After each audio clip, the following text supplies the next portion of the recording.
Donc bonjour à toutes et à tous. Et, avant de commencer, j'espère que vous allez bien reconnaître ce que je vais mettre sur la table. Donc si vous pouvez me dire ce que ça correspond. C'est un t-shirt, ouais. Pour aller où? Pour aller où? À la plage? Non? À la piscine? Pour faire du sport. Là? Un sac de sport. Et des baskets. Donc, et pour commencer, mes travaux de recherche portent sur un sujet qu'on dénomine, on va dire que ça s'appelle des propriétés automatiques. Mais qu'est-ce qu'on entend par des propriétés automatiques? Et en plus de ça, appliquées à des comportements humains, dans les cas des activités physiques et les comportements de type sédentaire que mon collègue a présenté.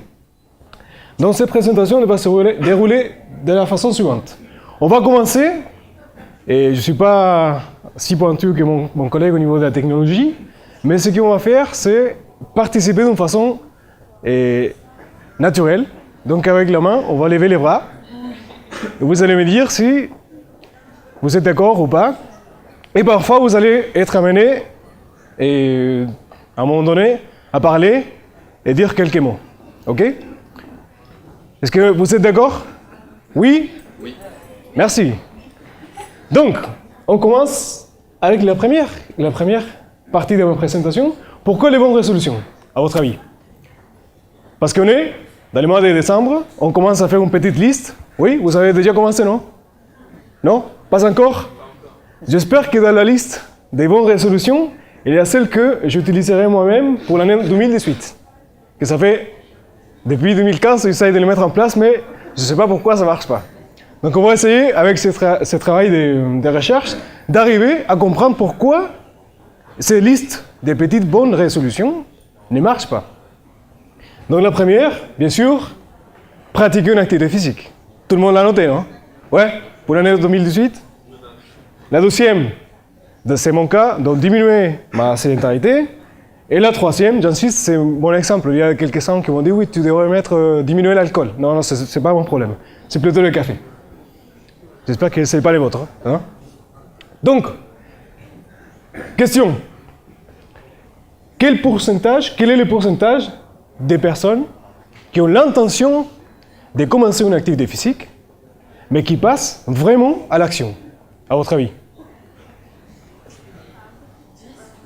Combien? 10%? Combien? 25? 30? 5%. J'ai dit en général, pas de façon individuelle. Hein? 5%? Bon.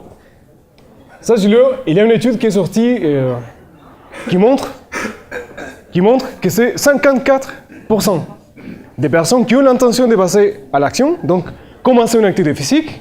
Mais la question qu'on se pose dans mon travail de recherche, c'est de comprendre qu'est-ce qui se passe avec les 46% des gens qui ne passent pas à l'action. Parce que c'est ça la question, c'est ça les problèmes.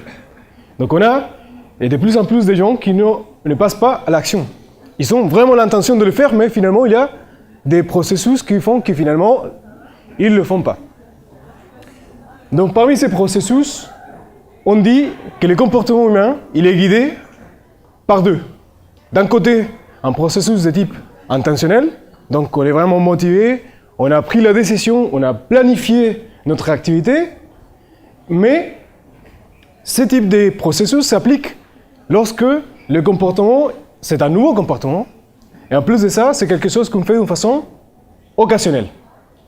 Et de l'autre côté, on a des comportements qu'on dit guidés par des processus automatiques, c'est-à-dire tout ce qu'on fait d'une façon habituelle ou fréquente. Quand vous vous levez le matin, il y a l'alarme qui déclenche votre réveil. Vous savez que vous allez direct à la cuisine pour préparer le café ou direct dans la salle de douche parce qu'il faut prendre le bain rapidement. Et c'est brosser les dents, je ne sais pas. Ça dépend de chaque routine de chaque personne. Donc à ce niveau-là, on est en train de se poser la question, est-ce que ces processus-là, habituels, ou une habitude de vie, il est possible de l'expliquer dans l'activité physique et les comportements sédentaires? Donc on va voir quelques résultats. Donc, d'abord, on va définir qu'est-ce qu'on entend par automaticité. La première caractéristique, c'est qu'on a une absence de conscience de ce qu'on fait. C'est-à-dire qu'on ne prête plus attention à ce qu'on fait, on le fait d'une façon automatique. D'une façon, presque on dit, d'un contrôle et un pilote automatique. Ensuite, il y a l'absence de contrôle. Il y a certaines personnes qui sont en train de regarder son téléphone. Là, j'ai mis le WhatsApp de façon intentionnelle. Donc, il y a une petite lumière qui s'allume. Et là, vous êtes vraiment concentré dans ma présentation. Mais il y a la lumière qui vous dit « Ah, il y a un petit message de WhatsApp. » Et vous avez du mal à contrôler. Le téléphone est là, vous commencez à avoir du mal à contrôler. Cette notion, c'est la même chose quand on commence à pratiquer un comportement qui devient vraiment automatique. On a du mal à le contrôler. Ensuite, il y a une absence d'intentionnalité, c'est-à-dire qu'il y a des signaux de l'environnement qui vont déclencher ces comportements, et ce n'est pas forcément votre intention qui va guider ces comportements. Et enfin, on a l'efficience, c'est-à-dire que plus on pratique cette activité, plus à un moment donné, on délègue le contrôle de notre action sur les signaux de l'environnement, donc on ne va pas réfléchir, on ne va pas planifier. Donc c'est plus efficient.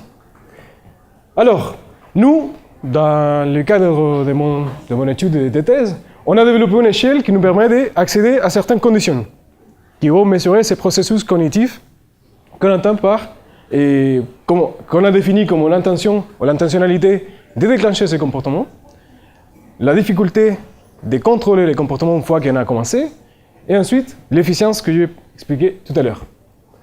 Donc, rassurez-vous, quand on parle d'automaticité, on ne va pas devenir des robots de l'activité physique. Ça c'est clair, j'espère. Pas encore. Donc, la première chose qu'il faut comprendre, c'est que ce développement, parce que là, vous êtes en train de vous poser la question, comment il fait pour développer enfin une activité physique qui va devenir automatique. Donc, je n'aurai plus besoin de réfléchir, donc ça va être vraiment ça va faire partie de ma vie quotidienne. Donc, l'étude de Lally, il montre plus, au début, on a l'intention, ensuite, on commence à stabiliser les contextes dans lesquels on développe cette activité, et ensuite, il y aura une augmentation de cette automaticité dans le temps. Alors, la question que tout le monde se pose, combien de temps il me faut pour que cette activité, enfin, puisse devenir une habitude? Bon, cette étude, elle montre que ça va dépendre de la difficulté de cette activité, donc la complexité, mais ils ont néanmoins réussi à dire que c'est autour de 60 jours, si c'est une activité physique.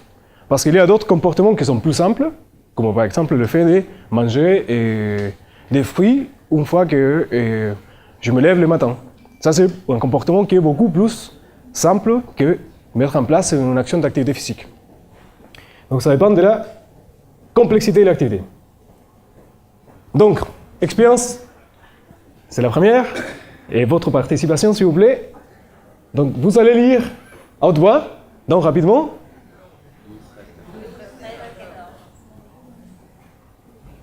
De même.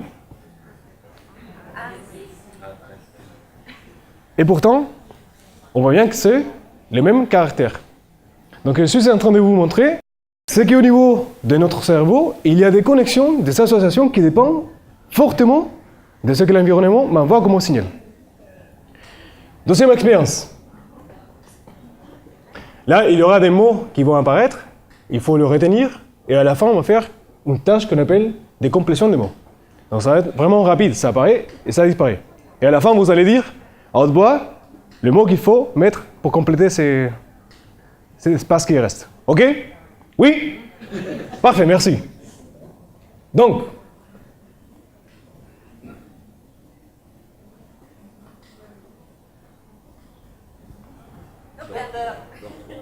merci. Docteur, oui, effectivement. Mais pourquoi pas dortoir? Parce que il y avait des mots qui ont commencé à créer des associations dans votre tête qui ont fait que finalement la réponse la plus congruente c'était docteur et pas dortoir. À l'inverse, c'est si à un moment donné j'aurais mis lit, chambre, lumière, copain, copine, pardon, non, ça c'est autre chose. Mais l'idée, c'est qu'il y a des perceptions, des signaux de l'environnement qui vont déclencher notre comportement. Donc, finalement, on va créer une automatisation. Donc, pour finir, l'idée à retenir et à mener à la maison, c'est on est parti de l'environnement, mais on peut aussi le créer. Donc l'idée c'est, si vous voulez commencer à avoir une activité physique, achetez-vous des baskets, un maillot adapté, et créez votre environnement d'activité physique. Ou pour lutter contre la sédentarité. Voilà. Merci de votre attention.